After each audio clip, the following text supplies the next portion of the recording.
Welcome to Retail Retold, the stories behind how that store landed in your neighborhood. I'm Chris Ressa, in conversation with the people and stories shaping retail and real estate. Brought to you by DLC.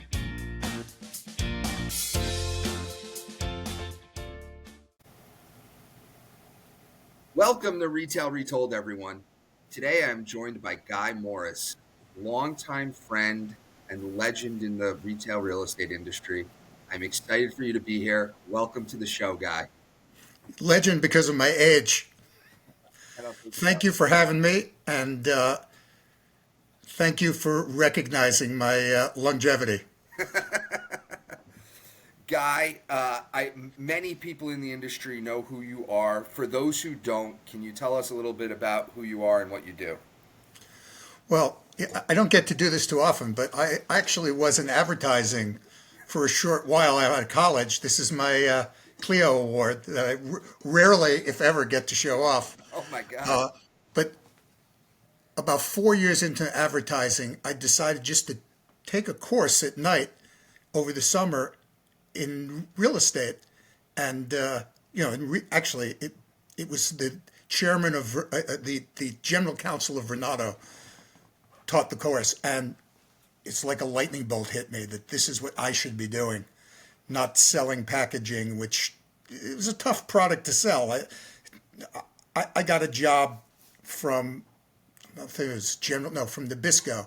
It took me 19 calls to get a job from Nabisco. And, it's not like I got rich over that job. It was like designing a margarine package. And it just hit me that the real estate was so much of a better product and that I could really fit in, although I hadn't figured out how.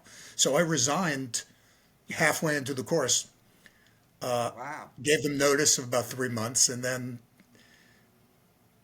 started taking real estate courses to get a license, and then was introduced to the chairman of Garrett Ogg through a friend who worked there, and became the first of my trifectas in real estate. I was at Garrett Ogg for about 14 years, kind of starting out always in the investment sales part, not the leasing part of the business. I was the investment sales department. Then I grew it into a boutique department. As we sold more and more retail and had a broader retail leasing business, I started to sell shopping centers. There were bigger and better deals brokerage wise, while I started to invest also. And about 10 or 11 years in, I met this father and son team that had just taken one of my deals that had been that I had sold, given back to the bank.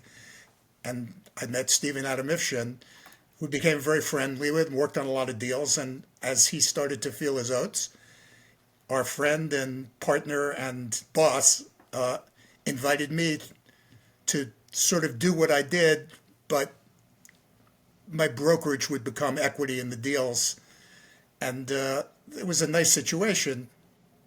And, really nice working in a family business. I love Adam and Steve. I became very close friends with them and their family, even after I left. 2009, I said to Adam in 2007, when the financial crisis showed its roots in the, when the subpar mortgage market started to go bad and the spread went up on our loans, doubled in one phone call, I realized we weren't going to be able to buy anything, which we didn't. DLC didn't buy anything for 3 years then. So that's when I made my transition back into New York with my old partner, Peter Botsaris, who we had bought a number of deals with Charlie Ogg, and we kind of started a portfolio that I've been increasing for the last 13 years since then. So we have a portfolio of 12 or 13 sites all around the 4 boroughs really. And today, what percentage of your business do you consider like ownership, investing versus brokerage for other people? Most of my best brokerage clients always refuse to believe I'm principal, and I haven't tried to talk them out of it. So I consider myself a hybrid, but I'd say at least three-quarters of my time is spent on our properties, continuing to make sure they're managed, refinance, everything except for leasing. My partner really is in charge of leasing. We also have a third-party leasing business, which is remain boutique but very lucrative. Pretty much, funds our offices and our brokers' livings, and but it's mainly focused on leasing. That being said, I recently sold a supermarket here in my hometown with one of my colleagues, which was sort of fun. It was a 20-year Acme lease to a net lease REIT who I had done some other business with. So I keep a hand in investment sales while most of my time is spent taking care of the deals we own. And up until the beginning of COVID, we were sourcing them and buying them and occasionally selling them more frequently than we have been since COVID. That being said, we do have a deal in contract now. Got it. Do you guys manage your own properties? Yes. So do you have property managers that work for you? Most of our properties are most largely managed by our tenants. Got it. Uh, not roof and structure, those type of things are sort of more suburban net lease properties, but our properties are generally taxpayer or retail condominiums, where everything except for the roof and structure is pretty much being handled by one, sometimes two tenants. So there's a certain amount of management involved, but it's not It's it's not not like a like they shopping need to be center. billed every month, and there's not a cam pool, and they pretty much pay all the expenses or above a base year in taxes, and so that the day-to-day management is not intensive. We have a partner that does some of the financing management on a few of our assets, but most of them we do, and we streamline it. And so, what's what type of deals interest Guy? Like, what type of deals interest you that you've amassed a pretty good portfolio? What type of deals, when you're looking at a deal, interest you? We try to focus on central business districts only, and 35 plus years in the business, studying the five boroughs of New York and the northern New Jersey, and approximately 275 central business districts, we have a pretty good sense of where the best central business districts, what the rents are, what the best location is, what the right side of the street is. We have a pretty good sense of that. So when I hear an address, I can go online and look at it, and I pretty much, if it's one of the places we want to be, I know the entire block. If it's a neighborhood like Park Slope, where we made some investments that weren't necessarily on Main and Main, but because the neighborhood was progressing, sometimes I have to update myself on what's not like next to a subway stop or a bus stop. But the majority of our properties are in central business districts, whether it's Manhattan or Brooklyn or Queens. They're in central Got business districts. And the other thing is, we don't clip coupons really. We'd like to be able at some point to do something to enhance value. We're not we're not net lease, you know, passive buyers. We're not that wealthy. and what types of value enhancing things have you been able to do? It could be below market rent. It could be extending a building that didn't have a extension. I've done that in my career. We have another deal like that right now in Queens where an extension is being added to add value, and that eventually the land on that deal may be more valuable than the store, but that's for the future. Right now, it's cash flowing with a good tenant who we've just extended their lease with the option to buying them out if and when we want to redevelop the entire property. So we sort of got our cake and ate it too on that one. Generally, it's buying something that we believe we can either bring it to a market rent that's not being paid, or based on its position in the market, we feel confident we can over rent it. Got it. And the who are some of the tenants that you have today? Anybody we might know? We have the Gap, we have Dwayne Reed, we have TD Bank, we have Paper Source, we have My partner is involved with a number of major tenants in Miami Beach and Lincoln Road. Those are that's sort of ancillary, but we for the most part, with the exception of one local restaurant, most of them are regional or national tenants. We just signed a deal with Skechers. They just opened last week. Got it. Yeah, we've done a bunch of deals with Skechers. They're Yeah, doing a lot. great merchant, great store, promotional brands. Yep. Really, I was very happy to get them. I thought it was sort of a coup. Yeah. So, um, we're in. You mentioned COVID, and we got out of COVID. We're in interesting times. How do you think about the overall?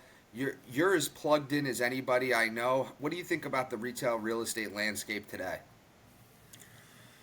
I think it's more resilient than I would have thought it would be at this time. I have to say the one time I was really concerned was in April, May, and June of 2020, where a Yeah. lot of our tenants stores were closed.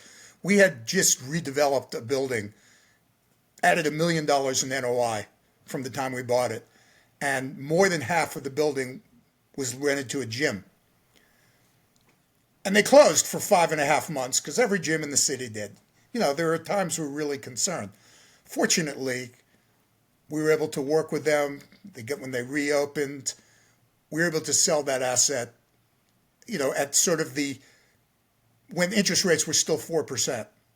So we ended up uh, we ended up with a deal where we tripled a sale price in about 5 years. We tripled, more than tripled what we paid for it. So I wouldn't say we sell very often.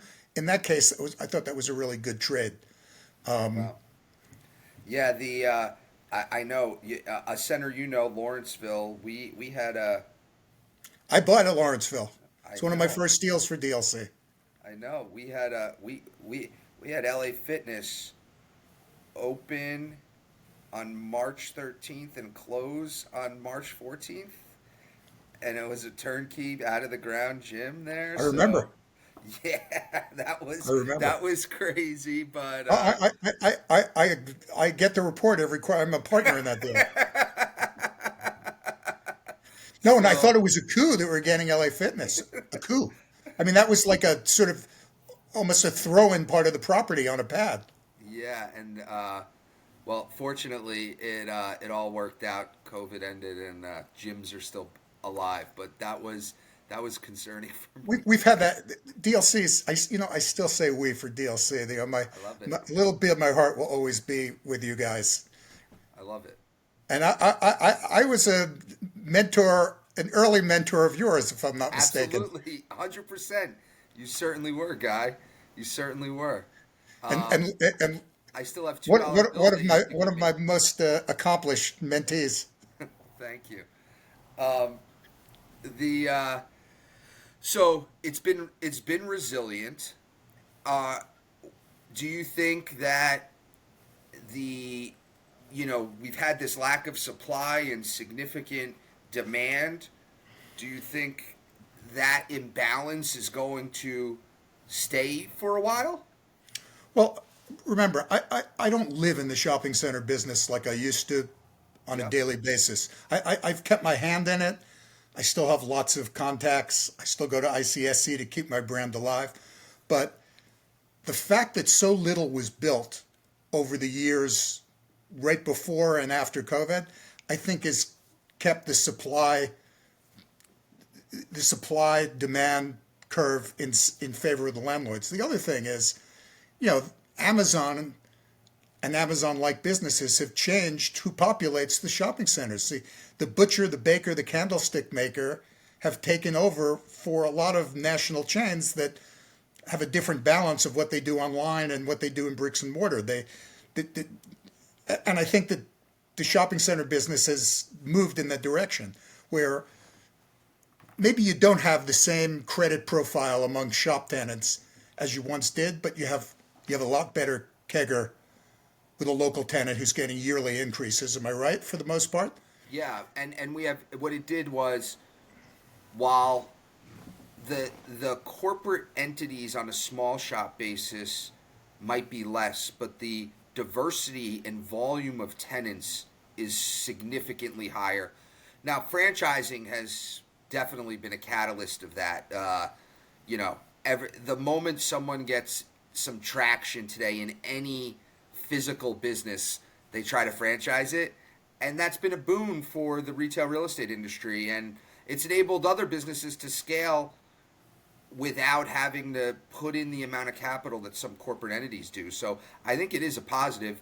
The and you know, as long as you're paying attention to your center and you're balancing the credit profile, I think overall it's been a coup for the shopping center industry. No, I think it really has. And as I said, the fact that the rate at which new ones were being built really slowed down for a long time. It's really helped. And I'm talking about open air shopping centers in general. I think that the mall business sort of has its different challenges, and you're not going to put like a dry cleaner. Well, it's a bad example. You're not going to put as many local guys into a into a mall as you're going to put into an open air shopping center. Everyday type of service tenants. They have different issues in enclosed malls. So tell me what is it? Tell me about the landscape in Metro New York in the boroughs uh, that you operate in, and what is retail real estate like now? I think there was a big shakeout during COVID. Many restaurants closed. Obviously, gyms that were one of the hottest categories in New York prior to COVID stopped completely. I think they've restarted now. And have for a while. Experiential type of uses that were, as I said, at the forefront stopped. When when you weren't allowed to be, in public with other people. So that sort of had to reformulate and move forward. Most of the feedback, and we don't have any vacant space, knock on wood, in any of our buildings at the moment. Skechers was the last empty space that we had, so I'm going to enjoy it while we can. Hopefully, it'll stay that way. We have a pretty good track record of staying rented, most of the time. I think in general, many markets that were really troubled during COVID are much less troubled now. It's, as we look around. Now, have the rents returned to what they were at the highest point in each one of those markets in the city? Probably not.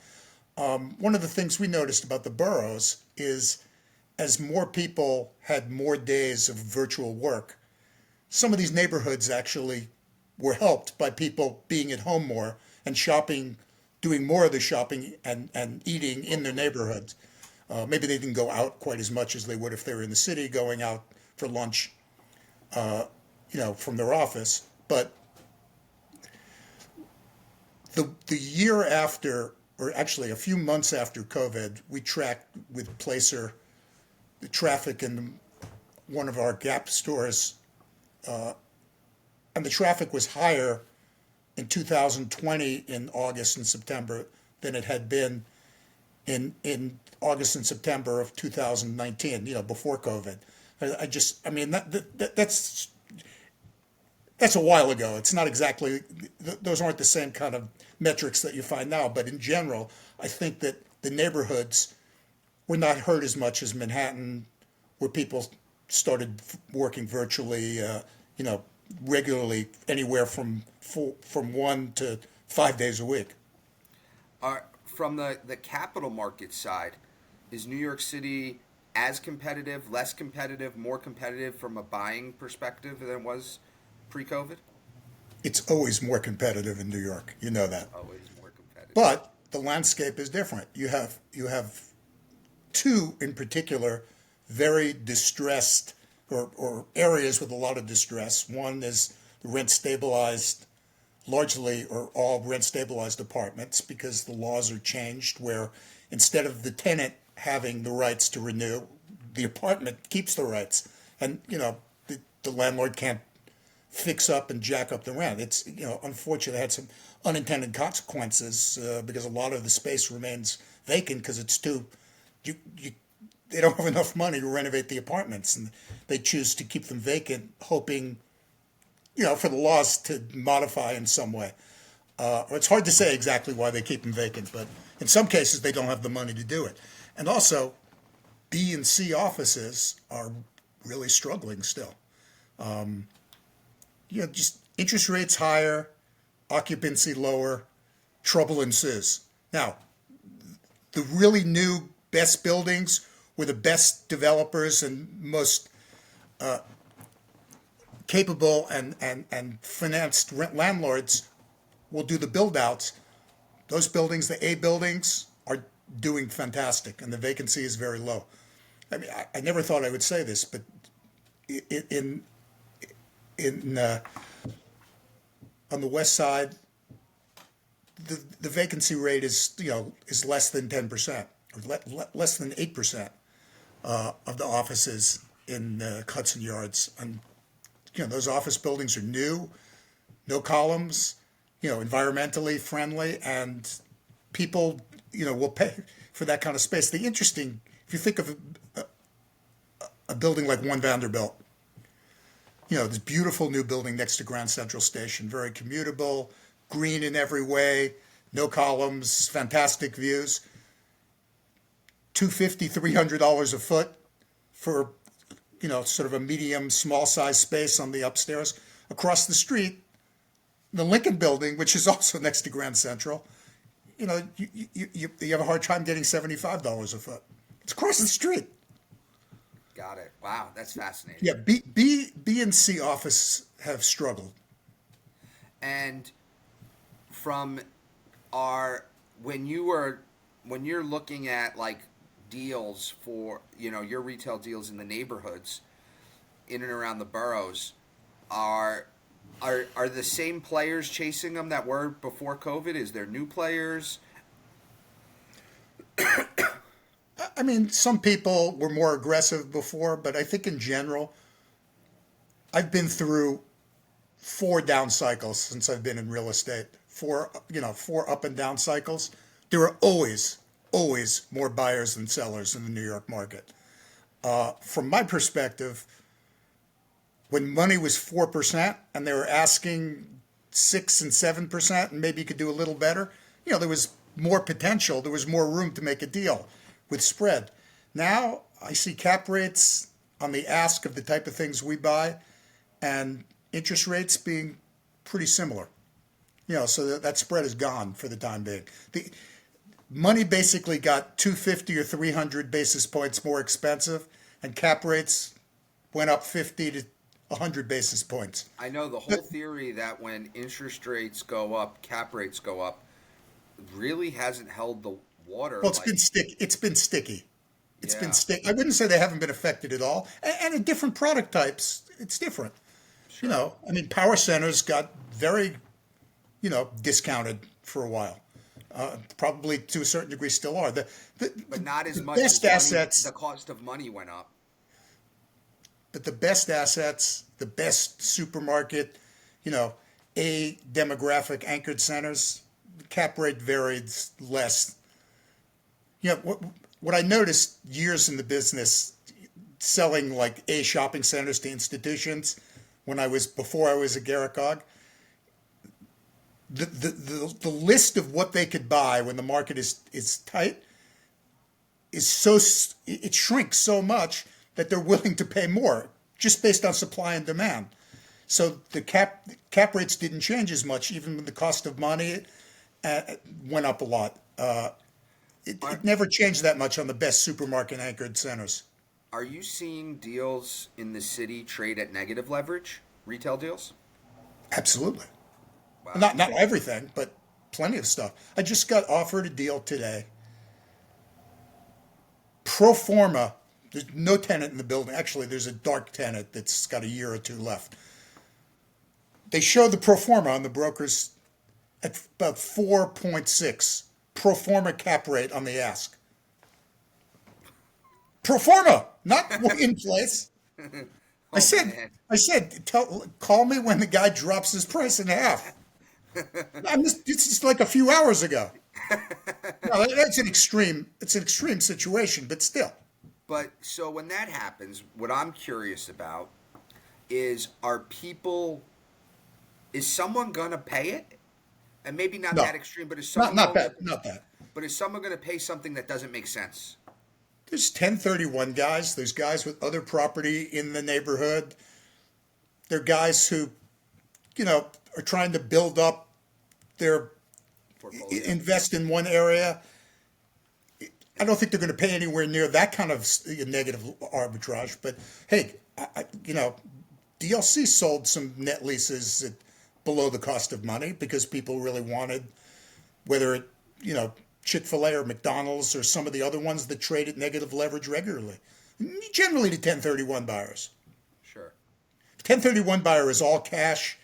Does it really matter if he gets 5 or 6% on his money? If he's not borrowing money, it's a Yeah. different It's a different. analytical exercise that they go through, and that's the kind of buyers that net lease sales. That's who you're looking for. Sure. So, Guy, you've been involved in. I appreciate your insights on the boroughs and the landscape and your story. You've been involved in a gazillion deals over the years, and some of your stories are the most iconic in the industry.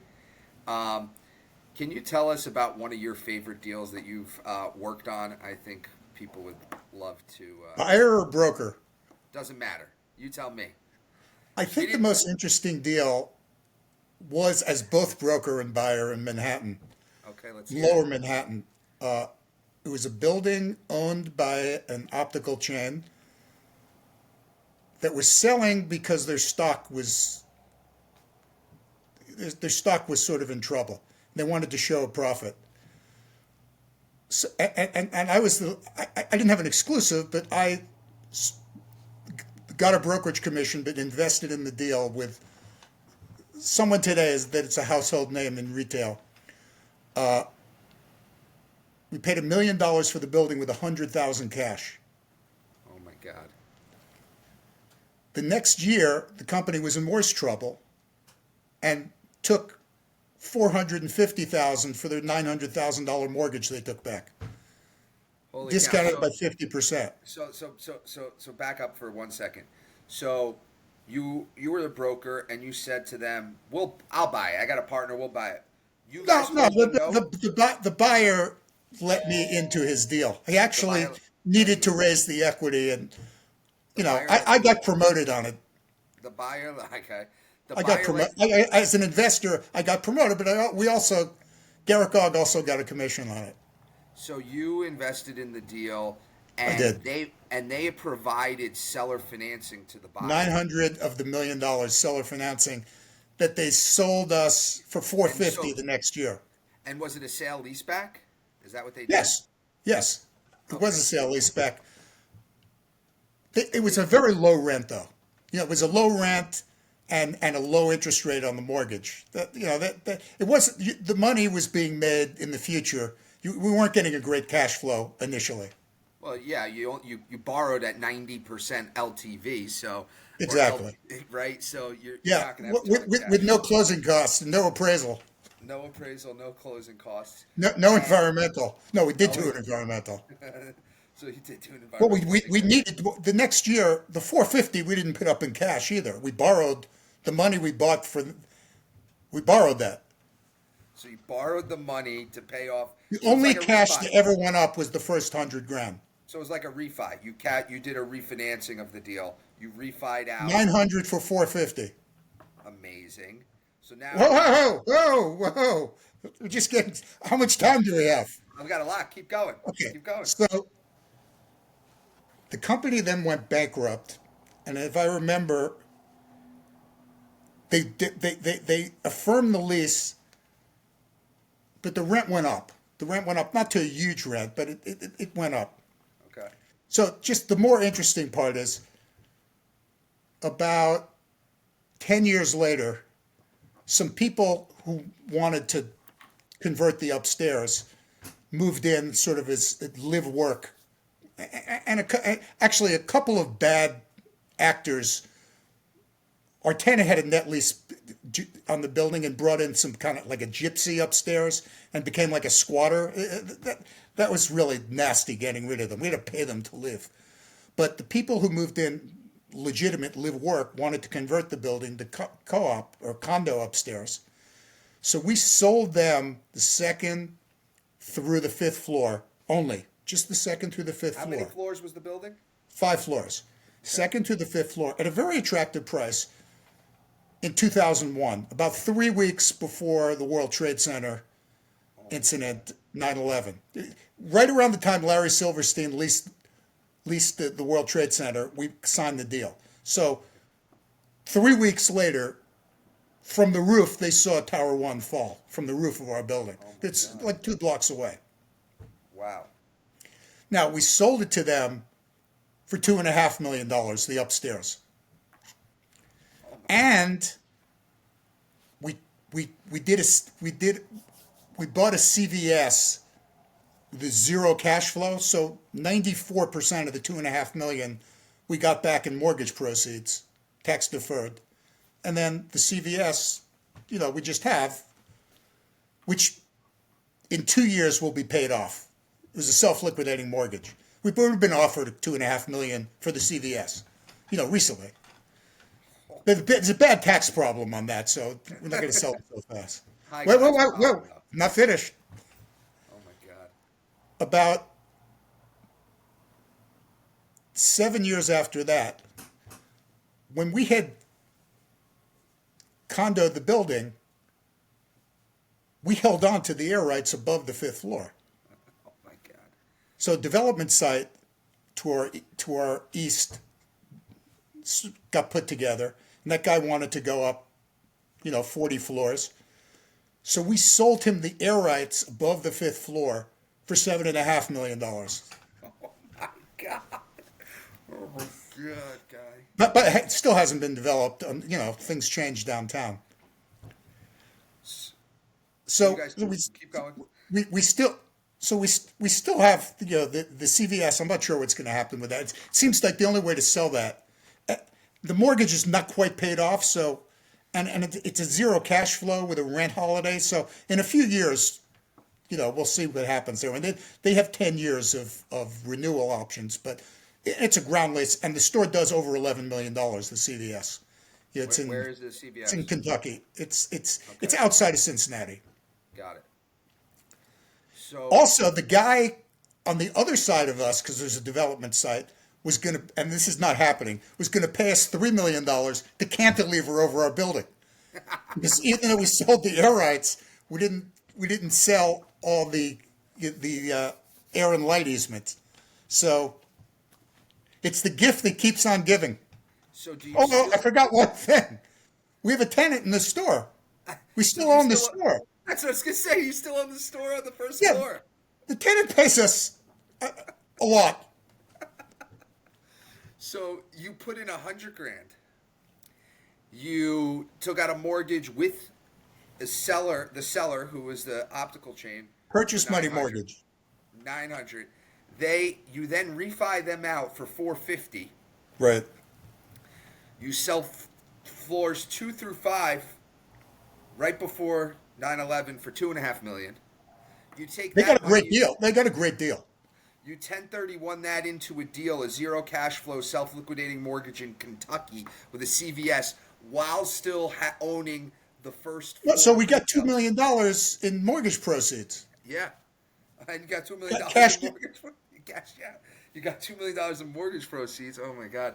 And then, sometime later, some developer wanted to pay you $7.5 million for the air rights. Well, it's only like about 275 at FAR. It wasn't like some crazy price, but the key there was holding on to the air rights in the original plan, and then the FARs downtown were increased. We have another we have another situation where when we bought the deal, the FAR was 3 and now it's 10. That happens around town. The FAR changes, and it's going to happen a lot in the coming years. The city of Yes, or whatever version of it ends up going forward, they're going to be looking to build higher in a lot of places. A lot of people are going to get a windfall on FARs that are newly minted. It's going to happen. I mean, it already has happened in some places. That story is the gift that keeps giving. I mean, That's like I didn't mention any names you're except like for mine. you're like 100. Oh, you're gonna end up over Yeah, like I a wish I had hundred more X. stories to tell like that. I don't have that many like that. I need to get in one of those. You're gonna be talking about like 100X on this deal. The equity multiple, like it's insane. You put in 100 grand. You got 2 million in mortgage I only proceeds. put in 50 grand. Others put in the other 50. You put in 50 grand. You got your share of $2 million of mortgage proceeds, a free CVS in a couple of years when the mortgage pays off. You got your share of the $7 million of air rights. I mean, You'll have to pay unbelievable. taxes on that though. You got to pay taxes on that. Okay. Okay, great. Great. Unbelievable story. Thank you for sharing that. But I'd say that was my favorite deal. Yeah. And we got a brokerage commission.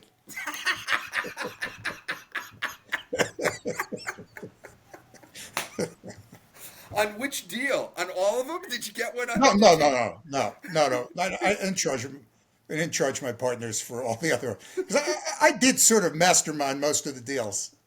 I've been the because I'm the one that sort of with the people upstairs. I've maintained the relationship. I mean, getting them to go along with the 7.5 million that we would. The people upstairs weren't part of that. So we had being on good terms helped that deal move along. Got it. I mean, they didn't try to extort or anything. Wow. Good for them. Good for you. Unbelievable story. There's there's like there's like 90% I'm happy for you on that story, about 10% jealous just to have the story. Yeah, hey, wait, this is over like 30 years. I got it. But it's like that's the story that ends up in a book, guy. That's a story that ends up in a book. Unbelievable. What are you going to do with the CVS that cuz that is a tax problem. The mortgage is going to be No, no, paid off. you got to trade the CVS. Honestly, the tax. I forgot one part of it also. When we bought the CVS, right? Yeah. Remember, the whole building was mortgaged, so we got the mortgagee at the time. We got to move the mortgage off the CVS so we could trade the whole thing. You know what I mean? Because it was on the whole building. So we got them to move the mortgage. Now we have a very small mortgage here, very small, less than 10% of the value is the mortgage. This is not heavily mortgaged at all. There was But enough. that's not self-liquidating the store. The CVS is self-liquidating, not the Yes, mortgage. no, no, no. But the store mortgage is less, considerably less than 10% of the value of the store. Why? Like that's not even accretive. Why have that? Because it's good to have cash flowing, interest Yeah, of free. course. The older I get, the more I don't like debt. Sure. I, But I I've why been a not just? big Are you going to pay that off? the mortgage. Yeah, the 10%. We just refinanced it recently. I Okay. mean, it's as I said, it's just the ongoing part of the deal. How many partners are in the deal? A total of four. Four of you. Oof. What a deal. Okay.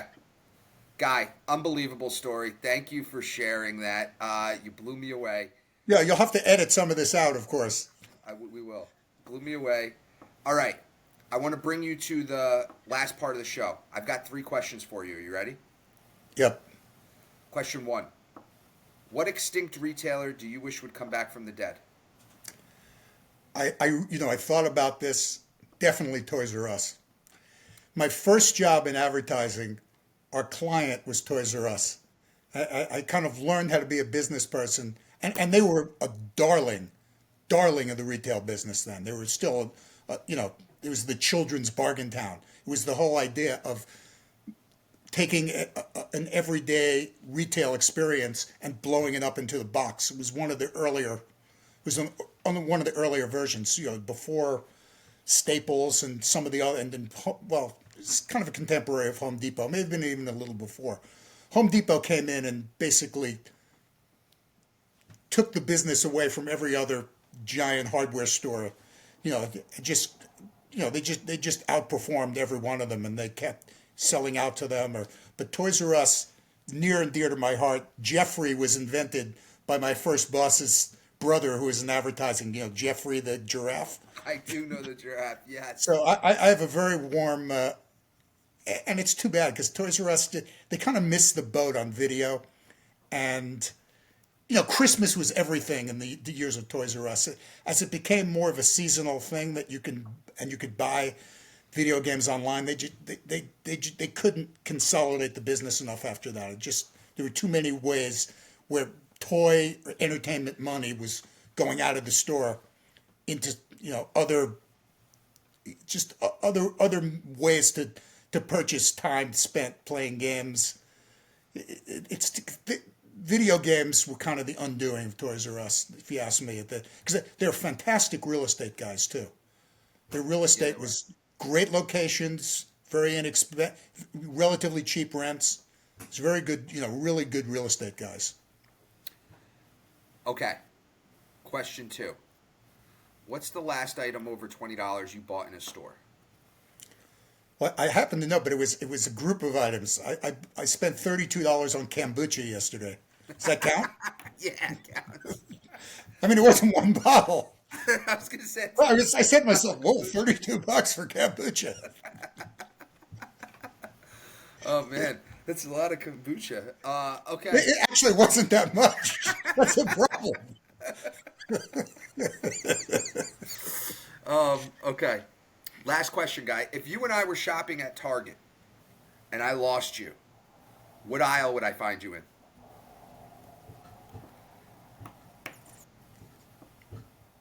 T-shirts. T-shirts. They have some really interesting, nice T-shirts. Very inexpensive.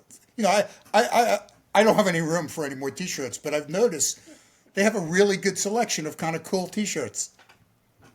So you're a collector of things. So the world needs to know this. Do you still have chairs of Shea Stadium in your house? I do. I do. I have 4 Shea Stadium seats in my house. That's amazing. I have a collection of political buttons I'll have to show you sometimes. From age 10 through 15, I have an amazing collection from 1964 through 1972. I have an unbelievable collection of, 2,000 different buttons. Wow. And do you still hand out $2 bills? I do. So can you tell everybody about the $2 bill? I think that's fascinating. People love $2 bills, and like 1/3 of the people I give them to have never seen one before. They don't think it's real. They're like, it's like life changing. It's my thrill is more than $2. I have about $7,000 in $2 bills. I've been, I kind of store them. But I give them out too. But I'm storing them up. I figure I'll pass them on to my son someday. So you give them out to people, and it's good luck, correct? Well, it's funny because in 1963 they stopped making $2 bills because nobody would spend them because they were considered bad luck. Oh. It wasn't until 1976, the bicentennial, they changed the back to show the Declaration of Independence being signed, and they reissued them. So actually, the old ones are very valuable, or more valuable anyway, depending on if you get a silver certificate, they're quite valuable. I don't think any of mine are too valuable. It's more the pleasure of giving them out to people that keeps me going with them. It's amazing how much pleasure people get from getting $2 bills. And you should ask Adam. It's too long a story, but after me giving Adam his first $2 bill, he got a partner that was giving him a hard time capitulate and agreed to give him $7 or $8 million, like about 15 minutes after I gave him the first 2. So, I love when you come around, and I love getting a $2 bill from Guy Morris. It is a You can joy. count on him, Chris. You're on the list. It is a joy to get a $2 bill from that You're on guy. the list. It's amazing. All right. Well, Guy, really appreciate this. Thank you so much. This is unbelievable story. Thanks for your perspective, and keep on rocking, Guy, All right, man. Take care. We'll see you soon. See you in Vegas. in Vegas. Appreciate you watching. Hit subscribe. See you in the next one.